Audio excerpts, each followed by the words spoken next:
Vet market ಅಂದರೆ simple, limited ಏರಿಯಾದಲ್ಲಿ ಬೇರೆ ಬೇರೆ ಡಿಫ್ರೆಂಟ್ ಅನಿಮಲ್ಸನ್ನು ಕೂಡಿಟ್ಟಿದ್ರು ಅಲ್ವಾ. ನಾವು ಟಿ ವಿಲಿ ನೋಡ್ತಾ ಇದ್ವಿ, ಅವಾಗ ಕೋವಿಡ್ ಬಂದಾಗ ವೆಟ್ ಮಾರ್ಕೆಟ್ ಅಂತ ಭಾಳ ತೋರಿಸ್ತಾ ಇದ್ರು.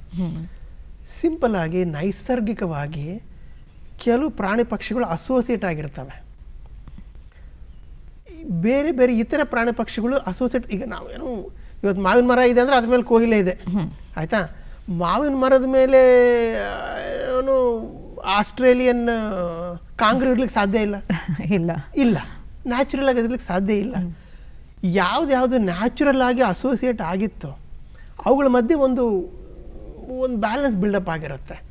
ಇಟ್ ಕುಡ್ ಬಿ ಏನೋ ಫಾರ್ ಫೋರೇಜಿಂಗ್ ಪರ್ಪಸ್ ಅಂದರೆ ತಿನ್ಲಿಕ್ಕೆ ಇರ್ಬೋದು, ಈವನ್ ಅಥವಾ ರೋಗಗಳಿರ್ಬೋದು. ರೋಗಾಣುಗಳು ಸಹ ಪ್ರಾಣಿಯಿಂದ, ಮರದಿಂದ, ಪಕ್ಷಿಯಿಂದ, ಫಂಗಸ್ ಮೇಲೆ ಈ ರೋಗಾಣುಗಳು ಏನು ಇಂಟರ್ಚೇಂಜ್ ಆಗ್ತಾ ಇರುತ್ತೆ, ಒಂದು ಬ್ಯಾಲೆನ್ಸ್ ಬಿಲ್ಡಪ್ ಆಗಿಬಿಟ್ಟಿರುತ್ತೆ.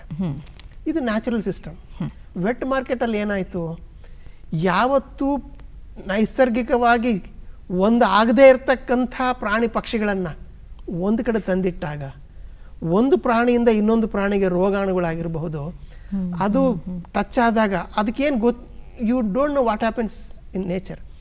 ಹೀಗಾಗಿ ಏನೋ the new life forms, new mutations, new genetic recombinations ಆಗಿ ಹೊಸ ರೋಗಾಣುಗಳು, ವೈರಸ್ಗಳು ಹುಟ್ಕೊಂಡಾಗ ಅದರ ಪರಿಣಾಮ, ದುಷ್ಪರಿಣಾಮಗಳು ಏನಾಗಬಹುದು ಅನ್ನೋದನ್ನು ಕೋವಿಡ್ ನಮಗೆ ಕಲ್ತ್ಕೊಟ್ಟಿದೆ. ನಾವಿನ್ನೂ ಮರಿಬಾರ್ದು ಅದನ್ನು.